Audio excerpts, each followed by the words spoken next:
Journal d'un confiné, 28e jour. La montagne est perdue dans un océan de brume matinale. La neige brille accueillant le soleil déjà ardent.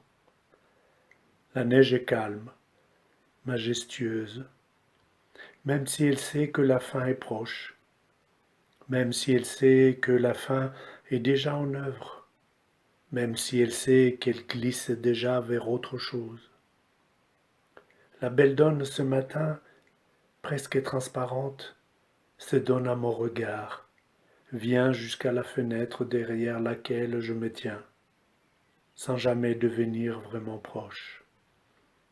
Elle se joue de la distance, va et vient au gré des mouvements qui l'animent, lui dicte des passages éphémères, des postures de grâce, de perdition et d'accomplissement de son être de pierre. Elle est ici et ailleurs, elle est une histoire qui s'écrit à deux, une histoire entre elle et moi. La belle donne me donne une possibilité d'être dans un contact réel avec elle. Elle m'offre une bordure vivante pour l'horizon de mon existence. Et moi, dans la réciproque, grâce à mon regard, je lui permets d'apparaître, d'avoir une trace dans le monde de l'apparition. Je deviens ce que j'ai à être grâce à la montagne. Et la montagne, grâce à moi, s'appartient, devient pleinement montagne.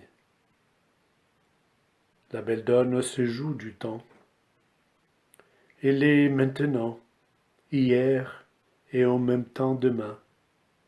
Elle est à la fois la couleur évanescente de ce matin, la flamboyance du rose de fin d'après-midi lorsque le soleil trône au-dessus du Vercors, juste avant de basculer derrière les sommets, et en même temps elle est une blancheur métallique éclairée par la lune sous un ciel noir profond. Elle est comme moi, ici, d'un côté et de l'autre de la fenêtre, ici, en même temps, d'un côté et de l'autre de ma vie, ici, dans la vie du comptable et dans celle de quelqu'un qui contemple ce qui n'est plus, qui contemple ce qui apparaît du vide d'avant. Tu sais, je ne m'habitue pas d'avoir trouvé un vrai foyer derrière la fenêtre. Je ne m'habitue pas d'être destinataire d'une parole qui m'offre un chemin de pensée.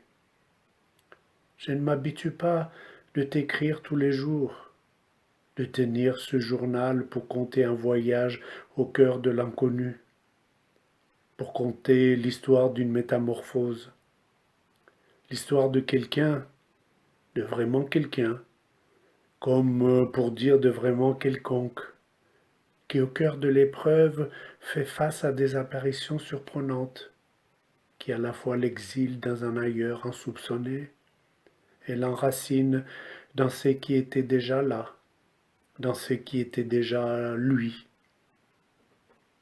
Je ne m'habitue pas de la richesse du dénuement, de l'activité de l'immobile, du foisonnement du simple, de la bienveillance de l'épreuve, du courage qui ne cesse d'advenir du vulnérable, et du temps qui côtoie l'éternité, qui oublie de compter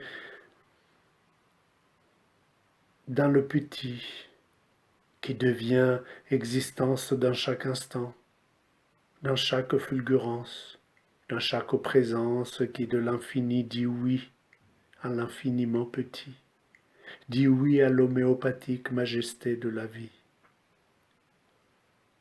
Non, je ne m'habitue pas.